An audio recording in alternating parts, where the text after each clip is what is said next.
Hello students. JEE 2026 JEE advance हो गया हमारा। And again lot of anxiety कि जेई एडवांस इस बार का कैसा था। लास्ट ईयर पिछले सालों के कंपैरेटिवली ज़्यादा डिफ़िकल्ट था या कम डिफ़िकल्ट था, इजी था। ओवरऑल ब्रेकअप कैसा रहा डिफरेंट सब्जेक्ट में। Let us analyse the paper quickly. तो देखिए, JEE advance 2026 as you know हमेशा दो पेपर्स होते हैं, पेपर वन पेपर टू। तो इस बार का जो पैटर्न था बहुत सरप्राइजिंग नहीं था। पेपर वन में 4 question single correct options, 4 question आए मल्टीपल करेक्ट ऑप्शंस, 4 आए न्यूमेरिकल टाइप। न्यूमेरिकल टाइप में 2 डेसिमल तक हमें देना था, राउंड ऑफ करना था उसे। एंड मैट्रिक्स मैच टाइप जो अगेन प्रीवियस ईयर्स में आए हुए हैं। तो ये स्टैंडर्ड 4 4 क्वेश्चन सब में आए। सिंगल करेक्ट जो है उसमें +3 -1 मार्किंग स्कीम थी। मल्टीपल चॉइस में थोड़ा सा चेंज था। मल्टीपल चॉइस में अगर आप सारे करेक्ट कर देते हैं तो 4 मार्क्स हैं। अगर आप सपोज दो सही हैं और दोनों सही, दो सही में से एक सही किया आपने तो यू विल गेट 1 मार्क। अगर चारों सही थे और आपने 3 सही किए तो 3 मार्क्स, आपने से 2 सही किए 2 मार्क्स एंड सो ऑन। अगर एक भी गलत कर दिया तो -1 मार्क्स।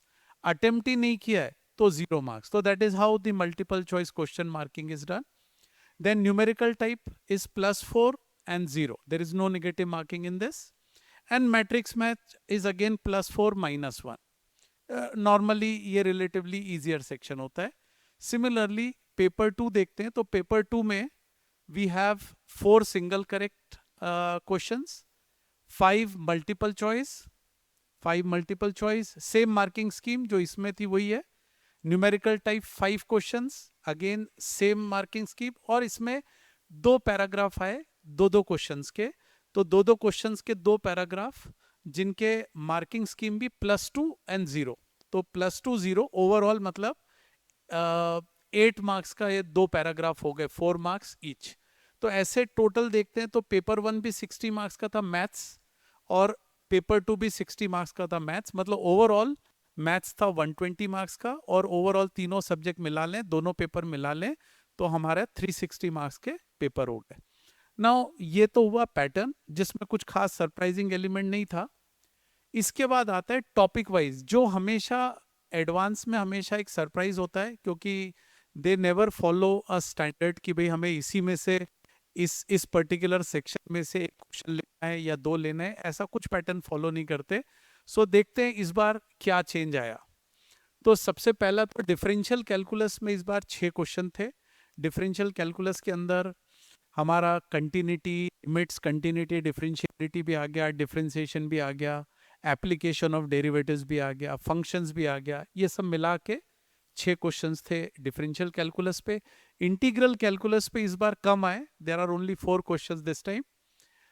2 डिफरेंशियल इक्वेशन पे आ गए, एक एरिया अंडर द कर्व पे था, और एक क्वेश्चन इंटीग्रेशन पे था, डेफिनेट इंटीग्रेशन पे।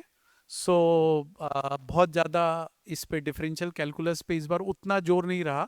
एंड इनफैक्ट डिफ़िकल्टी लेवल भी डिफरेंशियल कैलकुलस की ओवरऑल डिफ़िकल्टी लेवल कमी थी। डिफरेंशियल कैलकुलस में थोड़े बेटर डिफ़िकल्ट, थोड़े से ज़्यादा कॉन्सेप्चुअल क्वेश्चंस थे।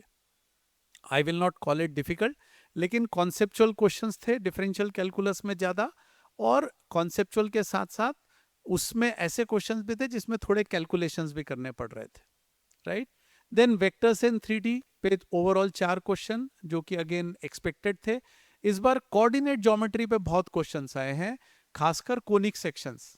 तो पैराबोला, इलिप्स, हाइपरबोला इस पे, और ओवरऑल कोऑर्डिनेट ज्योमेट्री पे इस बार 6 क्वेश्चंस है, which is very high number, जो कि नॉर्मली नहीं होता। नॉर्मली 3 क्वेश्चन मिलते हैं हमें, 4 क्वेश्चन मिलते हैं, बट इस बार 6 क्वेश्चन कोऑर्डिनेट ज्योमेट्री पे आए। Then permutation, combination and probability पे 3 questions as expected.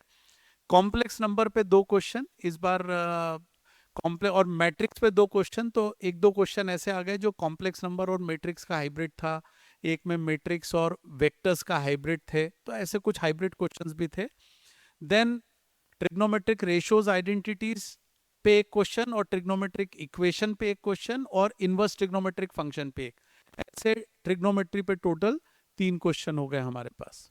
Then quadratic equation पे एक क्वेश्चन आ गया, स्टैटिस्टिक्स पे एक क्वेश्चन था, एंड रिलेशंस पे एक था।